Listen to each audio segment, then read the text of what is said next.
মালয়েশিয়ার জোহর রাজ্যে দূতাবাসের কনসুলার সেবা প্রদান। মালয়েশিয়ায় বাংলাদেশ হাই কমিশনের উদ্যোগে 2 দিনব্যাপী মোবাইল কনসুলার ক্যাম্প অনুষ্ঠিত হয়েছে। শনি ও রবিবার 24 ও 25 আগস্ট জোহর বারু শহরে অগ্রণী রেমিটেন্স হাউস থেকে এই মোবাইল কনসুলার ক্যাম্প আয়োজন করা হয়।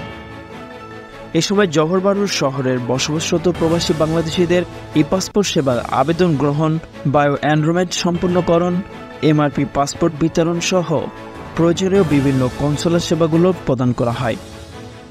মোবাইল কনসুলার সেবা প্রদান উপলক্ষে উপস্থিত ছিলেন কাউন্সিলর রাজনৈতিক ফারহানা আহমেদ চৌধুরী, কাউন্সিলর পাসপোর্ট ও ভিসা মিয়া মোহাম্মদ কিয়ামুদ্দিন ও অন্যান্য কর্মকর্তা ও কর্মচারীরা।